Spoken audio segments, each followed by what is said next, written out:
Alhamdulillah. Sehat. Perjalanan dari Blitar ke Surabaya aman? Aman. Sudah ada tol ya Pak ya? Siap. Ya. Mari silakan. Kita hari ini mau membahas apa Pak kira-kira? Sesuai ini mungkin bagi pelaku usaha skala mikro kecil itu mungkin sangat dibutuhkan itu manajemen resiko.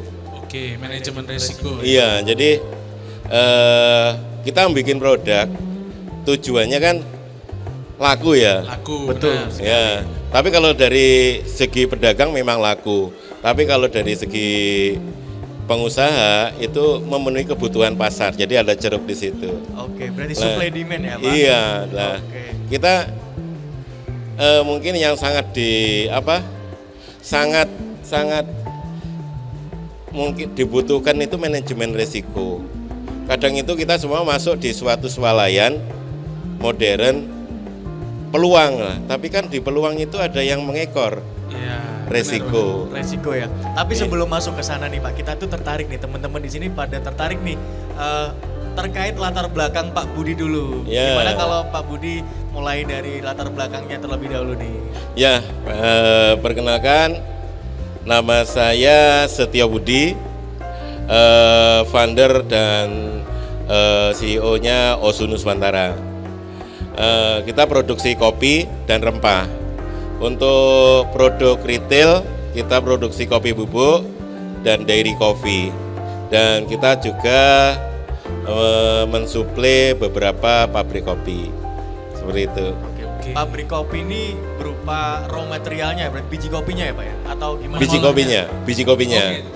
Oke. Berarti Pak Budi ini membudidayakan tanaman kopi sendiri atau bagaimana nih Pak? Untuk kopi Osu, ini untuk kopi Osu ya. Ya. Kita fokus ke quality. Quality. Jadi kita membina petani kopi untuk menghasilkan suatu kualitas, terus kita proses dalam bentuk kopi Osu. Oke. Iya, jadi kalau untuk pabrik kan pabrik itu ya, Iya. itu berdasarkan spek. Jadi minta spek seperti ini, Oke. the batch sekian ini lah, itu sudah berbeda lagi. Oke, berarti Pak Budi ini yang mengkoordinir ya para teman-teman petani ini untuk mencari bahan bakunya ya. Iya, Yang terbaik ya, sesuai dengan spek yang dibutuhkan pabrik ya Pak. Iya, biasanya seperti itu. Tapi kalau untuk khusus Ya. kopi Osu itu kita mengelola petani sendiri. Jadi Berarti sudah ada swadaya. Berarti iya, jadi kopinya Oke. khusus. Jadi kopi single origin. Oke, berarti apa itu Pak tadi Pak bisa Kopi single origin, Mas. single origin Pak. Ya? single origin. Single origin itu satu daerah yang satu titik gitu ya. Oke. Jadi single mungkin dari Blitar gitu. Oke, berarti ini Pak Budi ada kontrak ya sama teman-teman petani ya Bu ya? Iya, Oke. jadi ada kontrak, terus kita bina kopi. Mungkin kalau biasanya kita ambil yang petik merah gitu ya. Petik merah. Petik merah, terus kita beli dengan harga ecer. Kopinya itu kita beli harga ecer, bukan harga petani. Oke. Jadi lebih mahal. lebih mahal ya. Lebih mahal, kita dari kelompok tani itu akhirnya berkembang ke beberapa titik. Jadi kok saya nerima kopinya seperti ini lah. Jadi dibina dari pas panennya, proses sebelum panen, nah seperti itu. Menjaga kualitasnya juga ya Pak supaya Iya, jadi kualitas kopi Osu itu biar stabil. Dan yang paling penting ini harganya dari teman-teman petani ini jadi naik ya Pak ya. Iya. Karena Pak Budi waduh luar biasa nih social Jadi- planner-nya ini sosiopreneur banget. cocok nih jadi panutan teman-teman generasi Iya. milenial nih. Tapi memang kita ini untuk menjaga kualitas kopi, produk kopi Osu, karena kan hubungannya dengan brand ya. Nanti kan biar quality terjaga, customer itu ikut senang. Betul, betul. Iya. Kalau Pak Budi ini lihat perkembangan industri perkopian nih gimana nih Pak?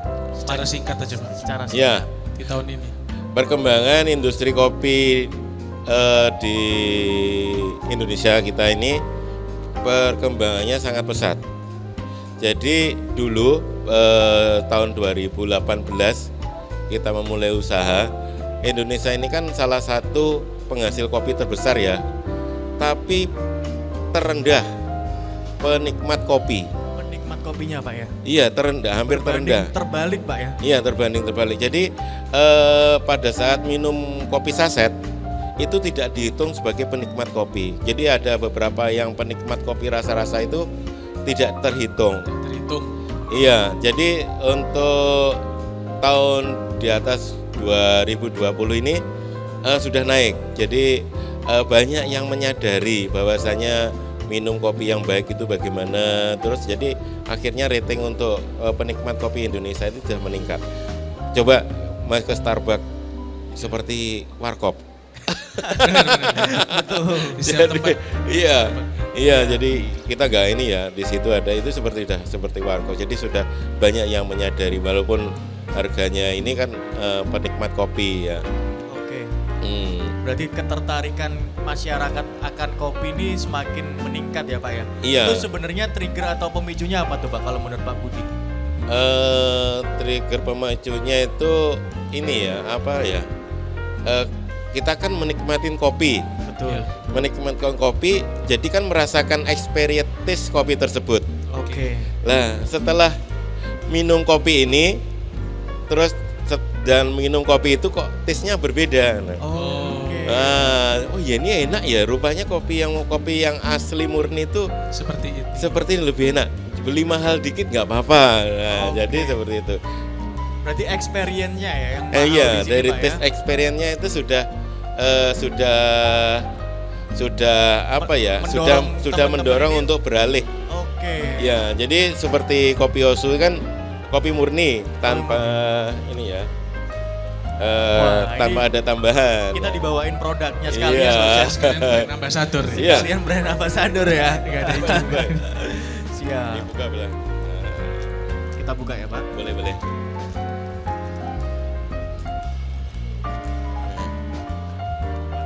Ini Nah. perbedaannya sama kopi-kopi yang lain apa nih Pak? Nah, coba di ini. Di cium ya? Iya. Seruput. Aromanya Pak ya? Iya.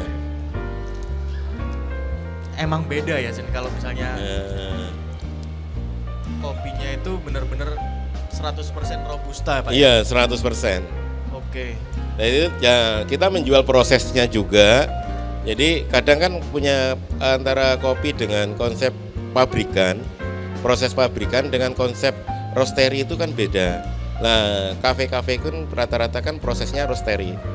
Nah, jadi taste experience-nya juga berbeda. Jadi ya alhamdulillah Kopi Osu sudah masuk di toko-toko retail. Jadi bisa bersaing, terus rupanya laku. Jadi selisih harga antara kopi pabrikan dengan kopi Osu itu kan selisihnya besar harganya. Betul Pak. Lah. Karena prosesnya yang lebih panjang ya. Lah, tapi Kemudian- laku, Mas. Laku ya Pak ya? Iya. Perlu belajar ya. Belajar itu Tekniknya kayak itu seperti apa? kita perlu belajar banyak nih dari Pak Iya. Budi ini. Dan sebenarnya harganya berapa sih Pak kopi Osu ini? Kalau harga kopi Osu ini kan 100 gram ya. 100 gram, 100 gram, harga ecer 15.000. 15.000. Nah, coba dicek di suatu swalayan pabrik tertentu 100 gram harganya berapa? Enggak sampai sekian. Oke, berarti Iya. artinya di bawahnya harga 15.000 tadi ya? Iya, dan harga ini laku. Jadi masyarakat itu masyarakat itu sudah peduli. Peduli ya. Iya. Jadi ada semacam kebosanan. Kebosanan dari suatu penikmat kopi. Oh iya ya, coba rupanya beda. Di tubuh juga beda, rasanya juga beda. Nah, Efeknya juga beda. efeknya juga beda. Oke, memang berarti kalau misalnya kualitasnya itu udah Eh. nggak kita kompromi, harganya yang jadi kita kompromiin ya. Tapi Kalau tetap kualitasnya bagus. kualitasnya Iya. itu Iya. loh yang nggak tanpa kompromi ya kopi Iya. Osu ini ya. Iya, ya. Jadi belilah kopi Osu ya. kopi Iya. Osu. Aduh. Silakan lanjut. Oke, berarti dalam memasuki fase-fase tersebut perjalanan bisnis ini Pak, Pak Budi boleh ceritain sedikit dong terkait kendala-kendala apa saja sih yang Bapak alami Ya. awalnya dari proses koordinasi terkait dengan petani kopinya, terus habis itu nanti masuk ke pabrik-pabrik, suplai ke pabrik-pabrik, terus nanti dilanjutin ke retailnya tadi itu gimana? Ya. Apa aja kendalanya? Jadi kita memulai usaha kopi itu karena suka dulu ya, suka minum kopi. Nah dulu ceritanya kalau nggak habis saya minum sendiri. Oh gitu Pak. Iya jadi Sama kayak karena saya, tapi iya. saya makanan. Makanan ya. Ya, saya tempat sampah makanan. Kalau nggak habis saya makan. Iya, kalau saya nggak suka saya minum sendiri. Terus kita belajar proses dulu dari proses manual pakai seperti itu roasting manual itu. Roasting manual ya. Terus gosong. Loh ini gosongnya gosong arang ini bukan gosong kopi. Jadi yang Anda minum itu kopi arang lah gitu. Iya, jadi kita bisa membedakan itu. Lah, oh gitu dah. Iya, terus akhirnya kita belajar lagi. Itu tingkat kematangannya sekian, terus kematangannya sekian. Nah, terus waktu itu kita belajar kita sebagai supplier di suatu destinasi wisata di Blitar. Kopi lah salah satu supplier, akhirnya kita belajar di sana proses kopi itu gimana gitu, terus roastingnya gimana. Studi ini ya, company ya. Benchmark ya kalau Benchmark istilah kita ya. Studi banding, Studi belajar, banding. studi banding, Ya, belajar. Kalau bahasa kekiniannya benchmark. Benchmark, Iya. iya. Benchmark. Iya. Mencari perbandingan. Belajar. Iya. Iya. Terus akhirnya kita membuat ini manajer brand. Jadi brand mas setelah itu manajer brand. Jadi kita ambil kopinya, karena kan nggak bisa ya. Iya. Jadi kita kok ini kopinya enak, kok aku nggak bisa gitu. Jadi sebagai barometer kopi Osu tadi kita manajer brand dulu, kita repacking, kita masukkan ke retail. Oke. Iya. Terus kita masukkan kok returnya banyak. Returnya, defectnya. Returnya banyak, Iya, Pak, ya? returnya banyak. Jadi kembalinya banyak. Waduh, ini ruginya banyak.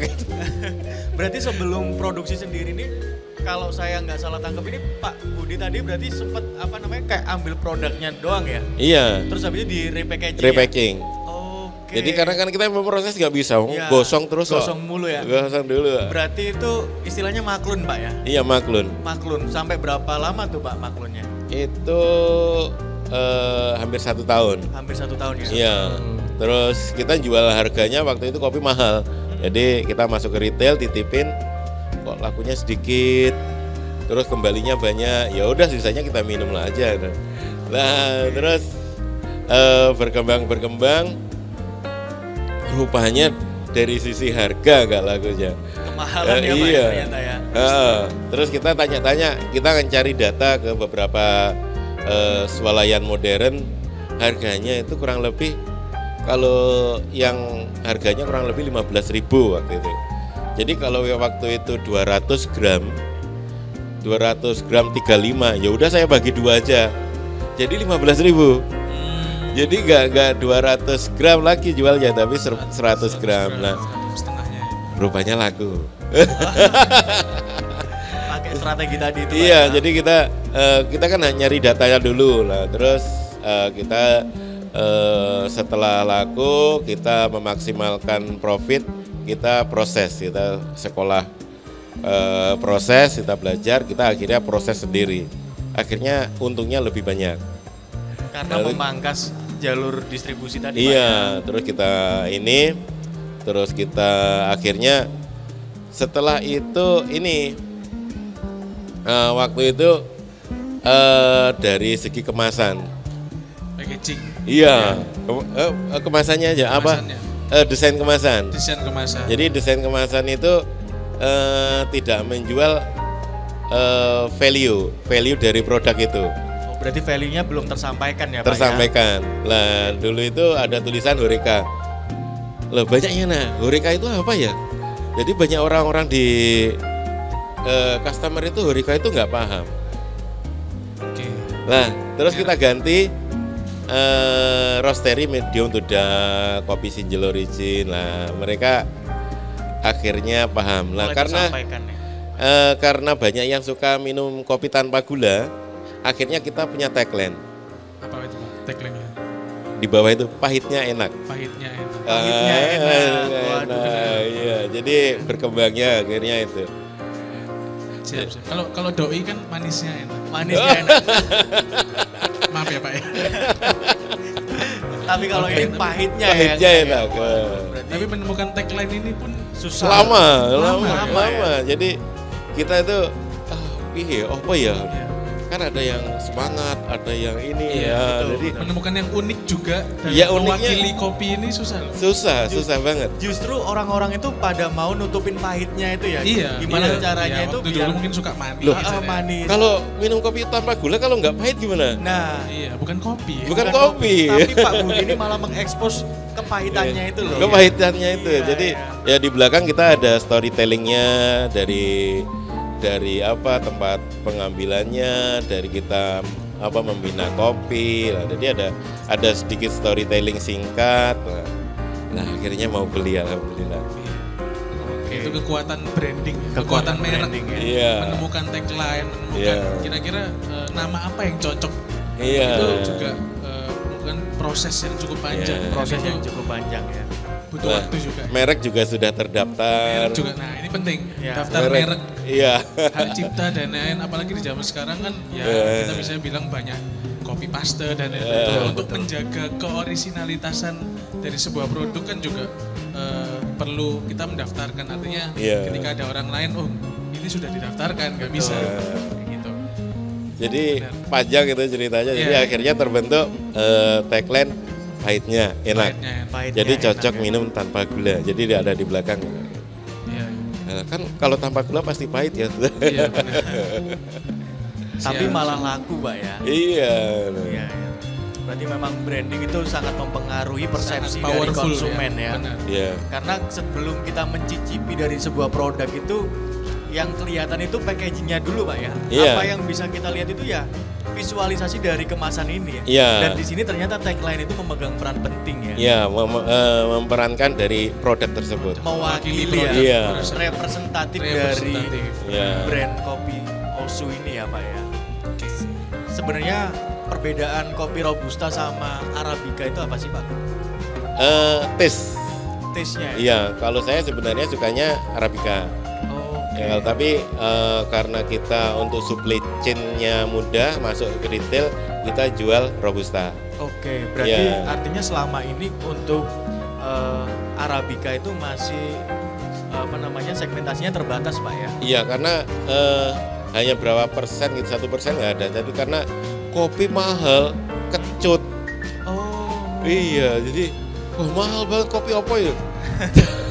Berarti kalau Arabica itu lebih kecut, Pak ya? Iya, lebih kecut tapi soft ini enak. Jadi Software. iya, jadi lebih enak kan. Berarti Nah. mungkin kalau Arabica itu yang ada rasa-rasanya itu, Pak ya? Ada rasa apa namanya? Itu kan sekarang ada tuh yang biji-biji rasa durian, rasa apa gitu, biji kopi. Itu apakah dari Arabica, jenis Arabica itu atau gimana tuh, Pak? Ya, itu dari proses. Namanya ini apa? Full wash. Pada saat full wash itu dicampur buah-buahan. Oh, Iya. Bisa ya, Pak? Bisa. Iya, jadi akhirnya ada taste dari experience dari buah tersebut menempel di Di kopi. kopi. Tapi kalau di trading internasional full itu nggak masuk karena kan pemprosesnya pakai mesin. Oh, Jadi kalau semua proses pakai mesin itu pada saat ini akhirnya taste experience-nya sudah berbeda. oke. Oke, berarti artinya baik Robusta maupun Arabica itu bisa diproses demikian, Pak ya? Iya bisa. Oh, Nah kalau ini kita prosesnya secara natural. secara natural ya? Natural. Siap. Jadi sebenarnya perbedaannya apa tuh, Pak? Kalau misalnya kita proses sebuah kopi itu secara natural dan melalui alat-alat mesin gitu, Pak. Apakah ada perbedaan rasa? Kalau proses dari pasca panen itu ada dua. Ada yang namanya full wash sama natural. Hanya dua itu. Oke, full wash sama natural, Pak ya? Natural. Oke, dan Nah. yang diminati di pasaran itu yang natural, Pak ya? Natural. Karena natural itu dari experience dari yang kan ini ya kalau ada tadi kan durian itu ya. Itu kan ada taste dari duriannya kan masuk ke situ. Betul. Tapi kan kalau natural taste dari kopinya itu dari ini masuk ke kopinya. Jadi lebih enak. Iya, iya. Baru tahu juga saya. Iya. Iya, iya. Sambil belajar. Sambil belajar banyak nih ya. Siap. Nah, sekarang tadi sudah mungkin perkenalan juga tentang perjalanannya Pak Budi di Kopi Osu. Nah, ngomong-ngomong manajemen resiko ini, Pak. Tadi kan saya Ya. juga sempat ada apa namanya Bapak mention retur banyak. Gitu. Iya. Nah, retur banyak ini kan juga salah satu ya resiko juga Pak, resiko Iya. dari memproduksi suatu barang gitu. Iya. Nah ini ngomong-ngomong resiko mungkin bisa dijelaskan sedikit tentang sebenarnya kalau di bidang Bapak, di bidang kopi itu sebenarnya resiko-resikonya apa aja sih Pak? Ya. Jadi risiko utama adalah kalau kita masuk di retail adalah retur. Retur ya Pak? Retur. Untuk retail. Untuk di retail. Nah, kita sudah masuk di beberapa swalayan modern.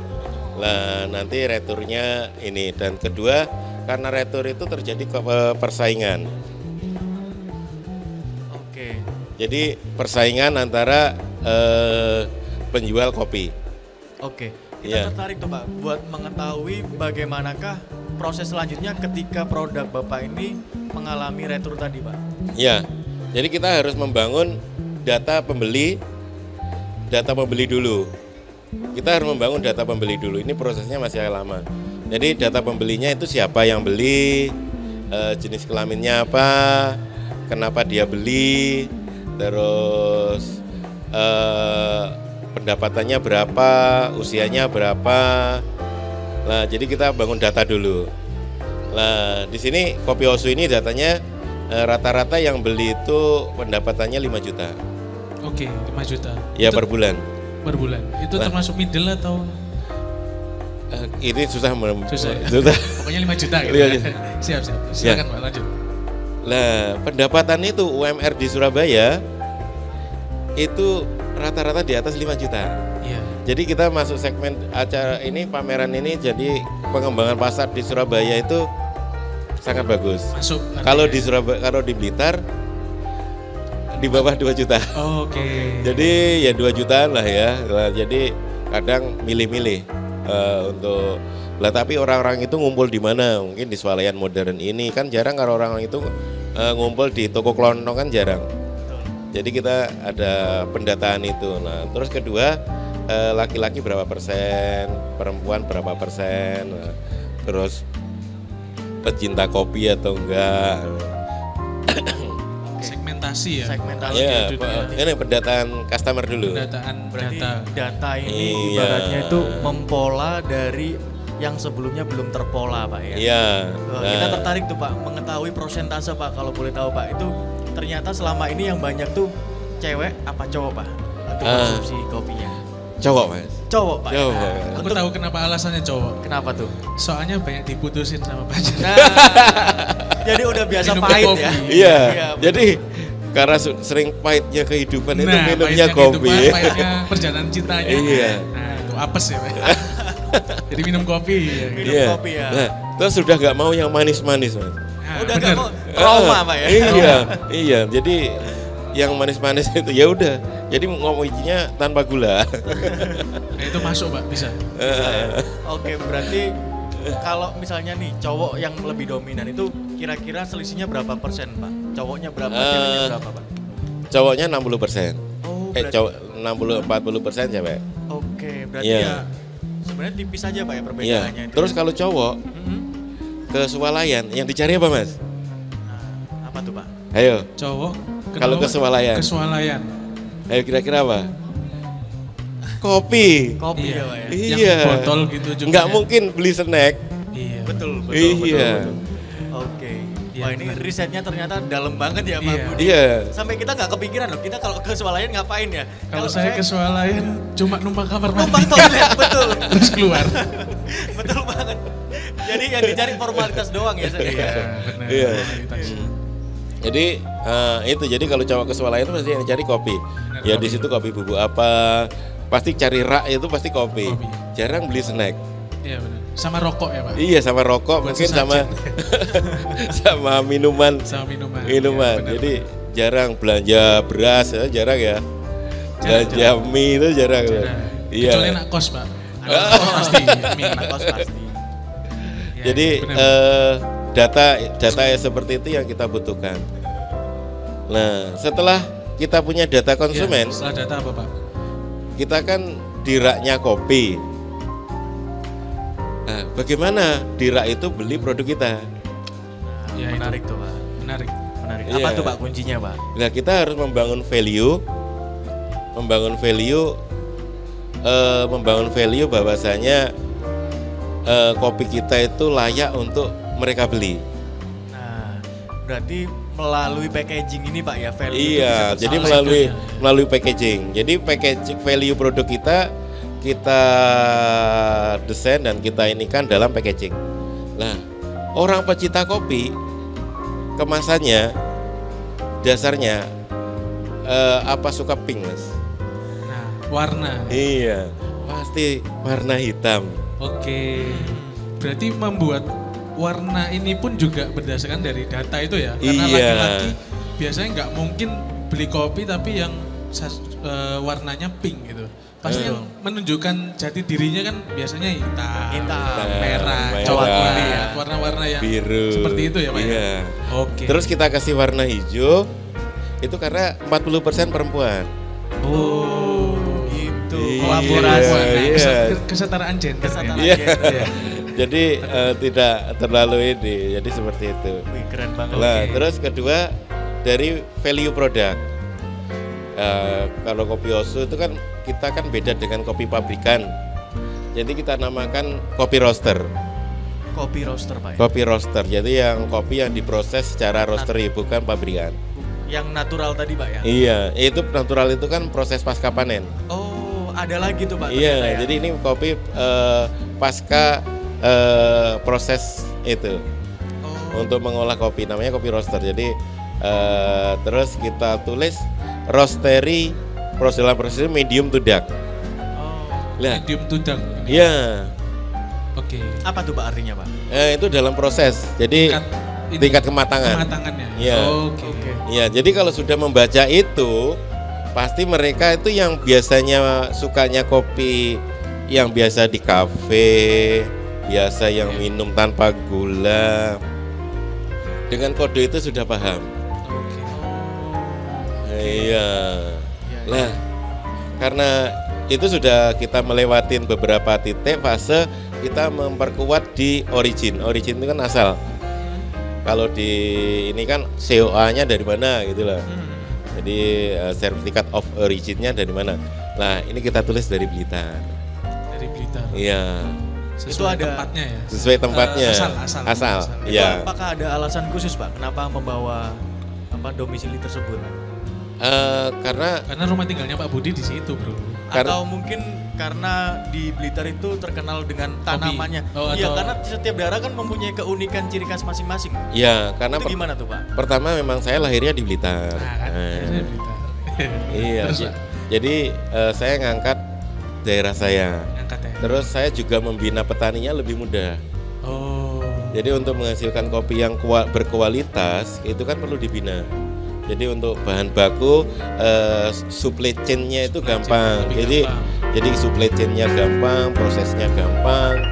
Lah untuk penjualan sesuai data kita di Surabaya. Oke. Ya. Dan itu apakah yang membedakan tempat pembibitannya itu Pak? Misalnya dari Blitar, terus dari Sumatera, itu sebenarnya apa sih Pak? Bibitnya atau memang letak geografisnya itu yang membuat rasanya berbeda? Itu letak geografis. Letak geografis. Mempengaruhi Pak ya? Iya. Namanya kalau di internasional kalau transaksi namanya identifikasi geografis.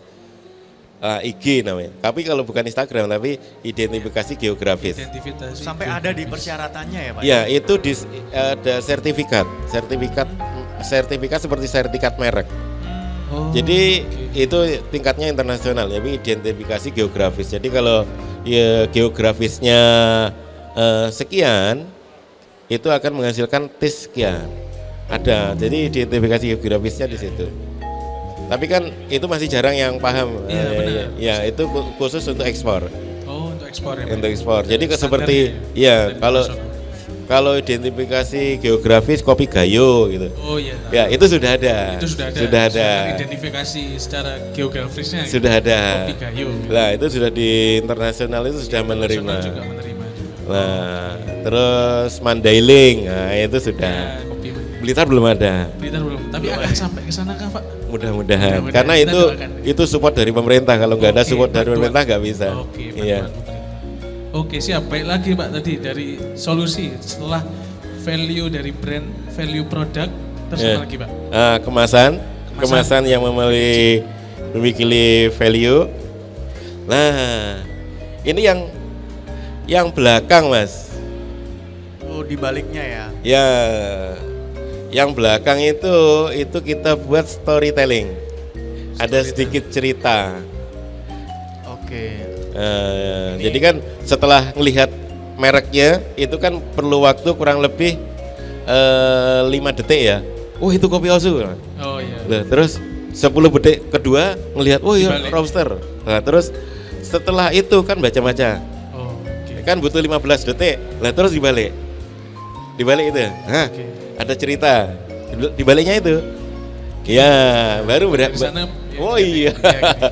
Lah, itu ada cerita. Nah, Oke, itu ada namanya storytelling dari produk kopi Osu. Oke, menarik tuh. Nah. Gimana kalau dibacain dulu nih sama Sena. Ya, jadi- apa sih sebenarnya yang ada di belakang Ayo ini? cobain, Tak Mas Ana. bacakan ya. Penasaran nih. Di sini ada tulisannya kopi Osu, kopi Blitar, kopi Robusta dari lereng Gunung Kelut dan Gunung Butak, wilayah Kecamatan Ngelegok, Kandusari, Ulingi, dan Doko, Kabupaten Blitar.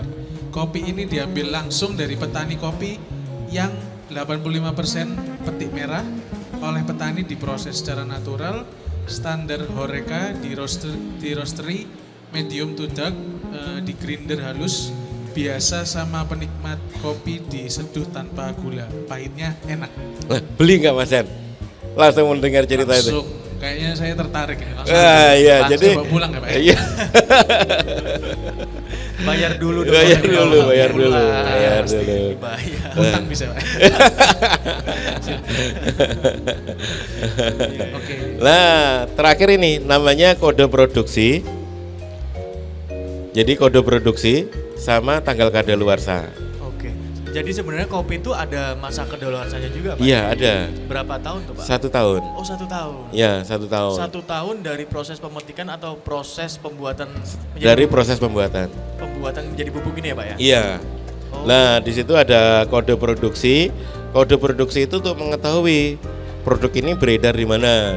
Oke. Jadi produk kode ini produk dari mana dan untuk anunya bagaimana nanti jadi tahu. Jadi kita punya data. Buat nge-track ya, Pak ya? Iya, jadi punya data untuk mengecek track dari produk kita di mana. Oh, bisa ya, Pak? Bisa. Kode Jadi produk. jadi kode produksi. Ya, lah dibaca boleh kode produksinya. Kode produksinya 22 ya, XX 22 itu apa, Pak? 22. 17 ya Pak? Ya, XX XX itu 2022. Oh iya, Oh, 2022. 2022. Maklum, saya nggak lulus. Saya dulu SD pernah diajarin Romawi. Lupa, Tapi nggak lulus saya. Iya. 2022 11E titik TG strip 05. Nah ini ada maksudnya nggak Pak? Ada. Perlu dijelaskan. Jadi ini kan produksinya itu di bulan 11 Oke. awal terus di tahun 2022. Terus untuk lokasinya di mana nih, Pak? Lah, enggak, terus ada TG-nya TG. ini apa? Nah, TG itu TG ini apa, apa? TG itu adalah namanya tukar guling. Oh, Tukar? guling. Tukar guling. Maksudnya apa tuh, Pak? Tukar Itu guling. tukar guling itu kita ganti baru. Oh. Jadi diganti customer baru. itu harus menerima kopi fresh terbaik. Oke. Terus untuk angka selanjutnya? 5-nya Lah, Pak? itu di bulan 05 berikutnya. Oh, Ini Mei ya. Mei. Iya. Oh. Berarti Oke. sementara ini penjualan udah di daerah mana aja tuh, Pak? Ini kita sudah di Samarinda, juga ekspor juga dikit-dikit di Surabaya, di Blitar, fokus kota-kota besar. Fokusnya kota-kota. Jadi kalau kita ada semacam mitra beli menjual kopi Osu sebelum TG-nya sekian habis, kita ganti baru. Oh. Jadi nggak usah beli, kita ganti baru. Langsung diganti ya Pak? Ganti yang baru. Karena sudah terdata di sini Iya. TG-nya ya Pak ya? Iya. Jadi kalau udah lebih nggak boleh, maksudnya harus diganti baru. ya? Iya. Tadi Mas Ena mau minum kopi Osu ya? Boleh. Enak nggak tadi? Saya mau ini udah pesen Pak, tapi saya belum seruput soalnya masih panas. Masih panas ya? Takutnya Iya. lidah saya kemana-mana. Iya. Lah, itu kopinya masih enak, Mas. Itu masih enak. Enak sih enak. Itu Oke. sudah 6 bulan. Itu udah 6 bulan, Pak? Iya, itu enak. Jadi kita untuk have fun, beli itu masih enak. Oh, Nah, oke. walaupun ditukar guling itu penampungnya itu banyak. Saya beli Mas, nah, untuk warkop Meskipun Lebih dari istilahnya setahun. 6 bulan. Oh 6 bulan. itu tetap ada yang beli ya Pak ya? Iya, enak. Oh, Oh berarti artinya tukar guling ini durasi tertentu di mana itu udah nggak bisa ditaruh di toko retail Pak ya? Enggak, tujuannya Tujuannya customer itu untuk menikmati kopi yang fresh. oh kalau mungkin di beberapa saset best before misalnya. Iya. Oh, Enggak, atau enggak bukan gimana? best before. Jadi pembeli itu menerima yang terbaik. Oh, Harus menerima yang terbaik. Terus setelah produk ini 6 bulan, Kita tarik, oh ditarik Pak. kita ganti baru. Yang 6 bulan itu kita seduh, dijual di warkop, ini itu masih enak. Karena kan kadaluarsa 1 tahun. Oh mulai itu ya, paham itu nih trik saya. penjualan juga sebenarnya Pak. Iya. Berarti ada SOP-nya Jadi, ya? Iya, SOP-nya, benar. Jadi kan untuk memperkuat brand, bahwasanya kopi Osu itu kopi yang enak dan customer itu suka fresh gitu hasilnya. Untuk menjaga kualitas tadi ya. Iya. Karena kalau dibeli dari retail kan nggak langsung habis kan Sen. Iya, jadi harus itu digeser ya. Iya, Kita geser. segmentasi ke warung-warung di mana mereka tuh yang apa namanya tingkat intensitas pembuatan kopinya itu lebih tinggi. iya. Biar segera habis ya Pak. Iya, jadi menarik. jadi kita harus meminimalkan risiko, memaksimalkan profit dan kita harus menjadikan pembeli itu memang orang yang istimewa. Jadi harus mendapatkan produk yang istimewa. Oke, berarti ini dari perusahaannya Pak Budi ini, Kopi Osu ini udah memiliki SOP Pak ya? Iya. Oke, SOP Dari SOP penjualan, cukup kuat. pengolahan sebelum panen, Oke, sebelum panen, pasca panen. pasca panen, terus diproses produksi, lagi, Pak, ya.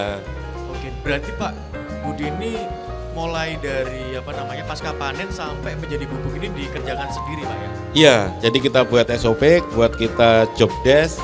Akhirnya kita punya job desk. Tiap orang job desknya beda-beda. Oke. Ada kerjaan berarti. Iya. Nggak mungkin nganggur. Iya. Berarti kalau aku magang di tempatnya Pak Budi, nggak mungkin saya cuma buka HP, scroll TikTok ya. Pasti disuruh kamu harus kesini gitu ya Pak. enggak, malah santai. Oh, malah santai, Pak? Karena job desknya jelas. Oh. Jadi tugasnya Mas Sena cuma milihin kopi yang petik merah sama hijau aja, ya udah. Satu karung selesai, ya udah, nganggurnya banyak ya. Oh gitu. Oh. Salah saya. Salah. Karena job Jadi- desknya jelas. Oke, berarti Kalau kalau job desknya nggak jelas kan, oh disuruh sana. Kamu kok nganggur? Oh disuruh sana. Disuruhnya kalau ini jelas, artinya kalau udah selesai mengerjakan tugasnya, berarti ya itu haknya untuk istirahat. gitu Iya, ya. santai main HP Kalau dan nggak ada kan, semuanya.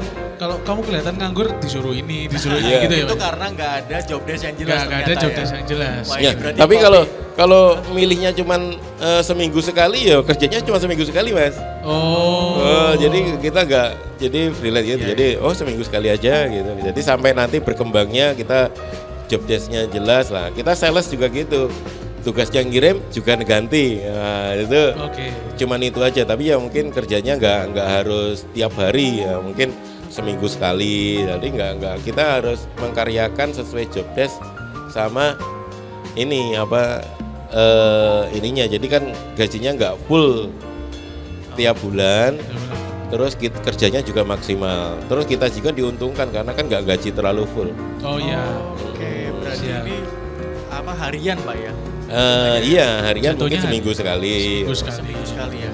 Nah, Tergantung dari pekerjaannya mereka ya. Iya. Kalau udah selesai ya udah. kita ini ya udah. Jadi sesuai itu. Ini favorit banget nih buat anak-anak intern ya. Ya, yang mau magang. Yang mau magang silakan langsung aja ke Pak Budi. Iya. Bagian Nggak milihin kopi capek-capek. atau Atau itu. gongso Pak ya. Oke, Oke. tadi Iya. sudah Siap. berbicara tentang kode produk. Kira-kira apa lagi Pak? Selain itu ada manajemen resiko lagi kah? Kalau itu sudah cukup, Udah, karena kan ini sudah aja. sampai kode produksi ya. Oh, iya. Kalau sudah tanggal kadaluarsa ya mungkin ada yang mau tanya boleh. Oke. Nah. Mungkin tadi saya sedikit memperjelas saja Pak. Saya mau Eh. bertanya lagi. Tadi kan ada kode produk ya Pak. Iya. Jadi setelah 6 bulan itu akan diganti baru.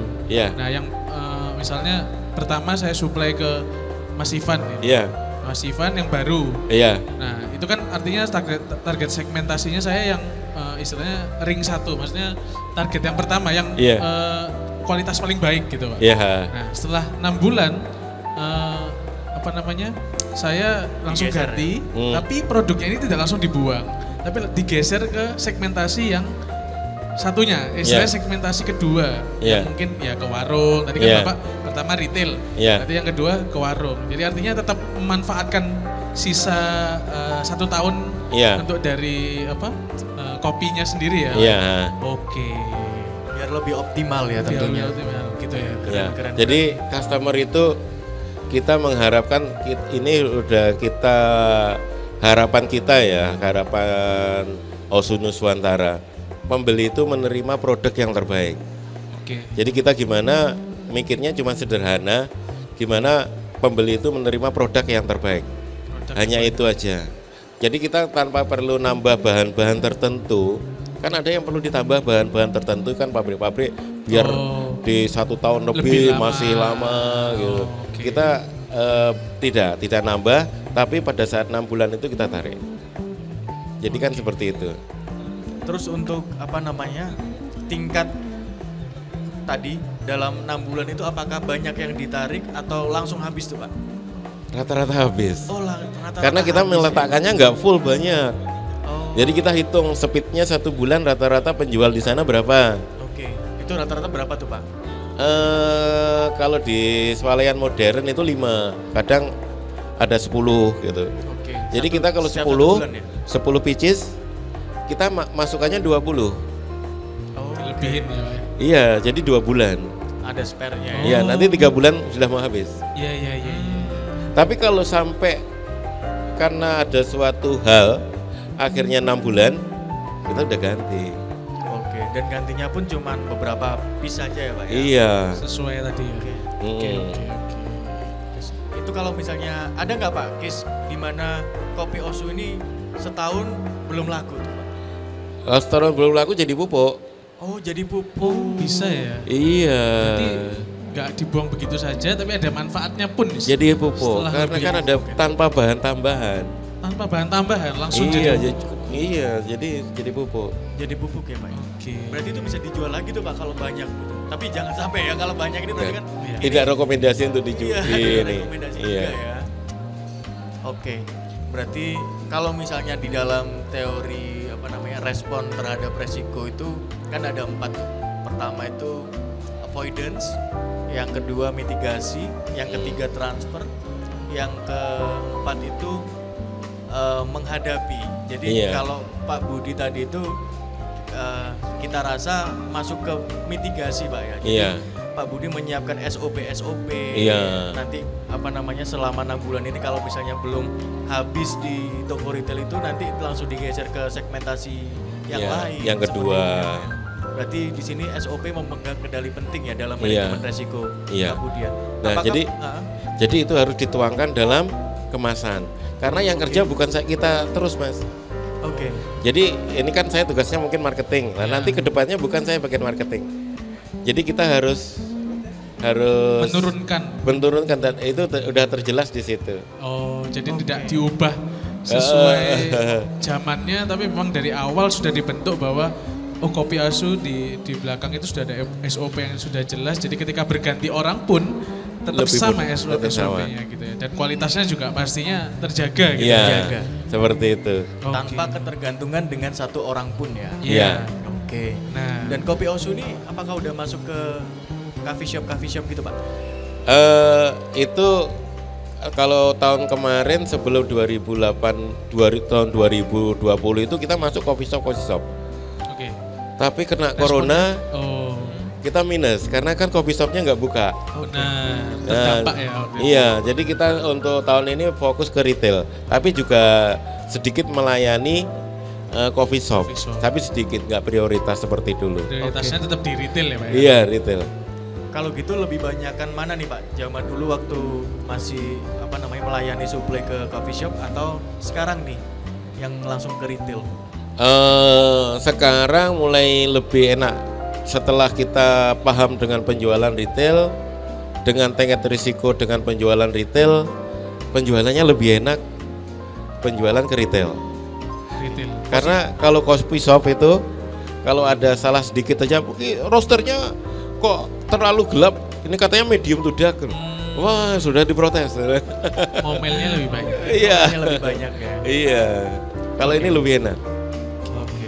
Siap. Tapi untuk kuantitasnya lebih banyak mana tuh Pak? Ya, Pak? Kuantitas orderannya lebih banyak mana? Sekarang mulai banyak ke retail. Retail. Iya. Dibandingkan waktu zaman dulu waktu masih New Play Vision Iya, ya, kalau coffee shop ya? dulu kan tergantung orderan. Iya. Kalau sekarang pengembangan pasar terus. Oh, iya. Iya. Peluangnya juga Dan sekarang besar. iya, retail banyak, Mas. Berapa ribu di Surabaya. Iya. Tinggal kita mampu suplai banyaknya seperti itu. Dan Malah kita yang sudah ditakutkan suplainya ini. Iya, Itu. iya kita sudah mulai membuat timeline kapan menaikkan produksi secara bertahap. Sudah rencana bikin mesin juga dan Wow. yang lebih besar dan sudah. Tapi kan ada timelinenya, kapan iya. waktunya, tidak seperti itu. Kalau dulu nggak berani bikin timeline, Mas. Kenapa, Pak? Ya, karena kan menunggu Masih- orderan. Oh, karena dulu ya itu orderan ya. Iya, dari coffee shop. Nah, kalau sekarang itu kita yang bisa membuat timeline. Jadi kita mau berkembang sampai seberapa, Kita yang menentukan. kita yang menentukan.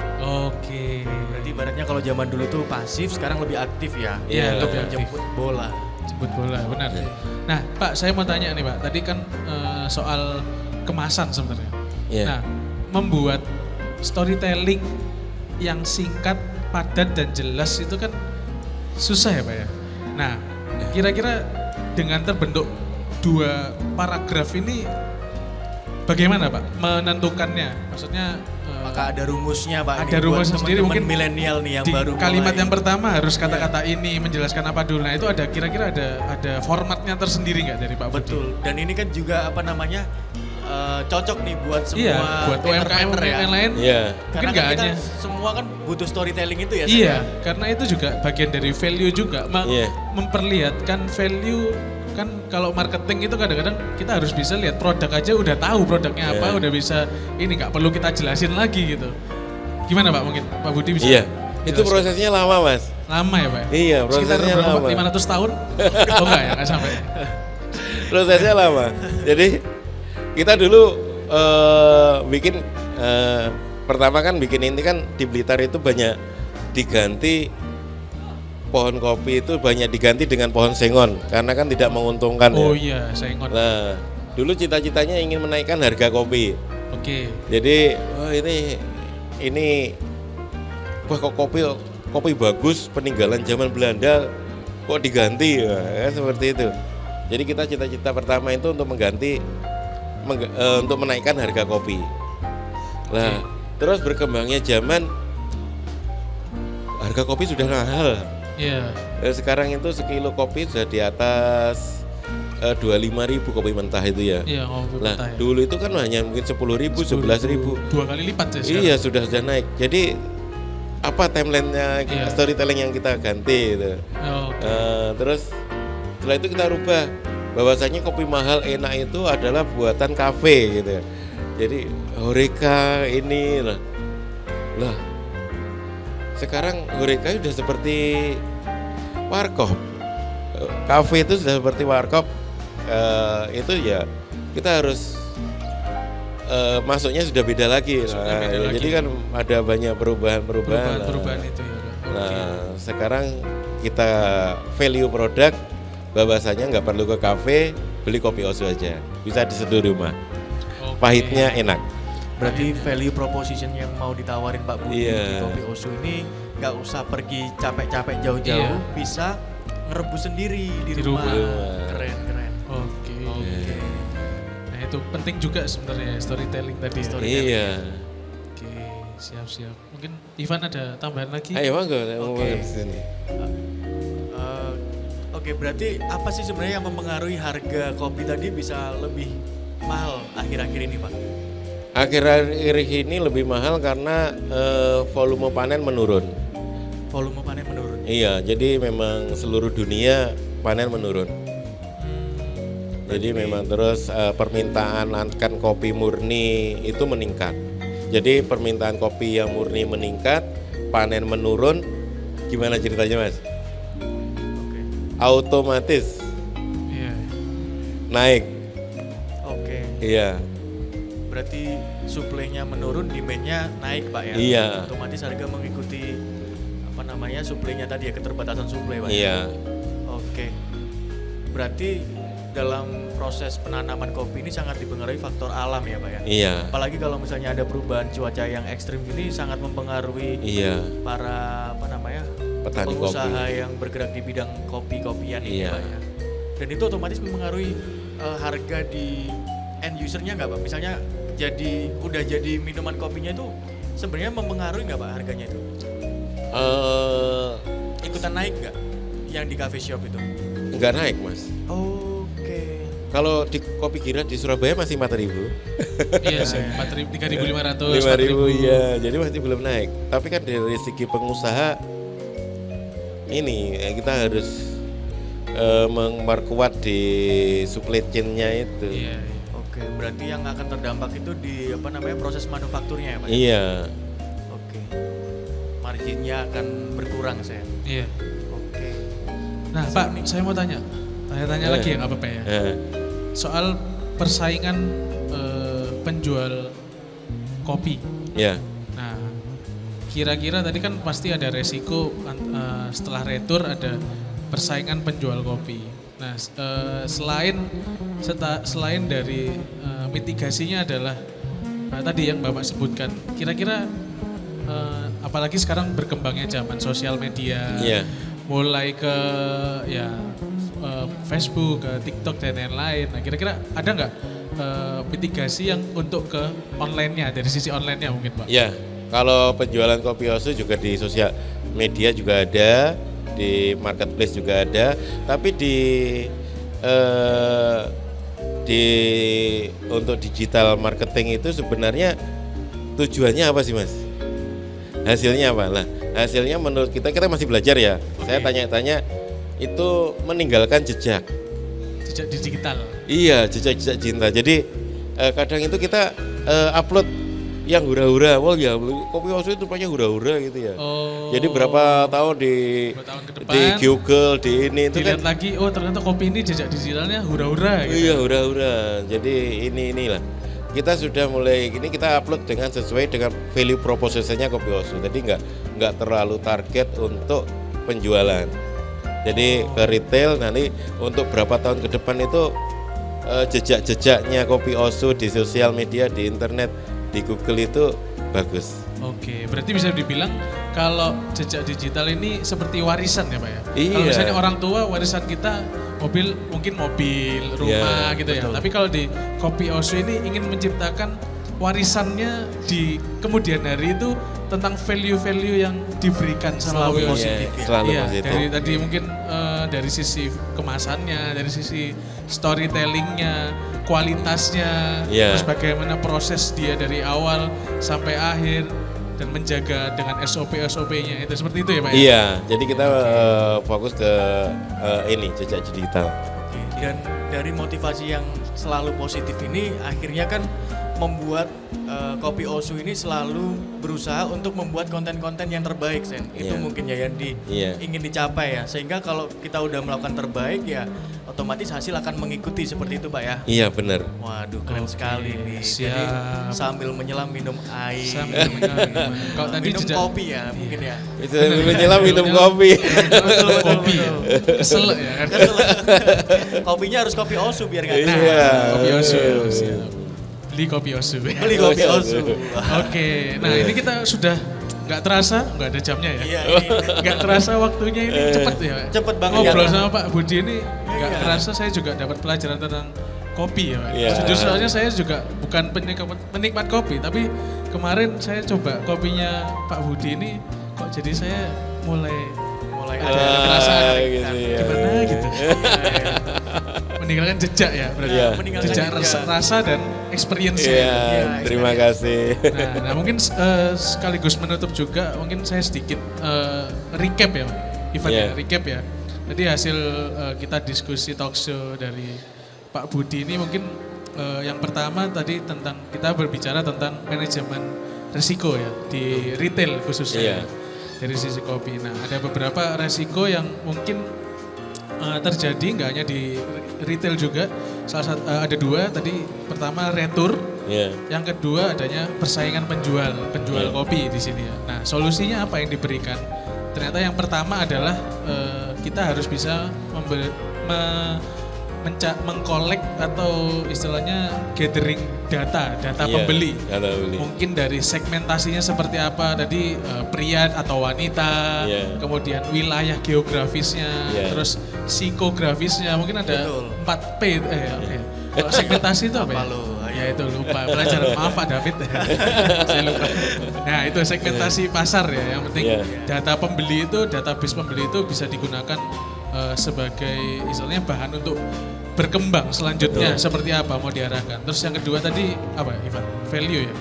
Oke, yang kedua nih mana nih? Sampai mana nih? Ini, bangun value ya? Bangun value. Masa? Jadi kalau saya sederhanakan nih Pak Budi ini berkali-kali mention setiap kegiatan itu pasti mengandung resiko ya. Iya. Iya. Jadi kalau rumus secara mungkin secara pengetahuan atau fisika gitu, setiap pergerakan itu pasti mengandung gesekan ya Pak ya. Setiap peluang itu ada resiko. Setiap Peluang peluang ada itu risiko. ada resikonya, dan kita sebagai pengusaha itu harus selalu berani untuk mengambil resiko, bukan begitu? Iya. Benar. Betul Itu entrepreneur. sekali. Entrepreneur. Entrepreneur itu. Dan Harus resikonya itu bagaimana kita minimalisirkan. Minimalisir gitu. Dan itu tertuang dalam prinsip calculate risk taker. Jadi Ya. resiko yang terkalkulasi Pak. Iya, Iya, Keren resiko yang sekali terkalkulasi. ini. Mungkin ada 1-2 kata untuk teman-teman di sini yang baru mulai usaha. Iya. Ya. Biar tips and Sebagai triknya penutup Pak. juga, closing Betul. statement ya. Closing statementnya. Closing statementnya, beli kopi Osu nanti ada storytellingnya. Oh, Jatuhnya pitching produk ya. pitching produk. Tapi nggak apa-apa, Siap. itu namanya entrepreneur. Entrepreneur Kita sejati. berikan peluang closing statement tapi tidak lupa tetap ini. Iya. Kopi Osu yang pertama. Tetap. Oke. Oke. Siap, terima Iya, kasih terima banyak kasih. Pak Budi Iya. atas waktunya. Kita Sampai dapat ilmu jumpa lagi. banyak juga dan Betul mungkin sekali. bisa nyoba ya. Mungkin teman-teman di sini pameran TP yang mau beli kopi, yang mungkin pengen tahu sebenarnya experience apa sih yang ditawarkan dari tadi kita ngobrol dengan Pak Budi. Nah ini langsung cobain aja di booth-nya depannya. Oke, terima Terima kasih kasih. banyak. Terima kasih Mas Ira. Terima kasih Mas Ivan. Siap. Selamat Ya. malam. Saya Setio Budi, founder dan CEO Osu Nuswantara, narasumber dari acara Modis dan materi dari manajemen risiko untuk penjualan retail. Harapan kami, para pelaku usaha, terutama para pelaku usaha mikro dan kecil, masuk di pasar retail. Karena pasar retail itu luas, jadi dengan adanya kita masuk pasar retail, kita sebagai pelaku usaha bisa memenuhi kebutuhan masyarakat. Dengan masuknya pasar retail, kita untuk menjadi pabrik itu cepat. Dan dengan adanya manajemen risiko, akhirnya memperkecil dari risiko dan memaksimalkan profit. Jadi harapan kami teman-teman pelaku, terutama pelaku usaha mikro dan kecil, berkembang dan memperkuat manajemen risiko dan berani berjual dan di retail. Terima kasih. Wassalamualaikum warahmatullahi wabarakatuh.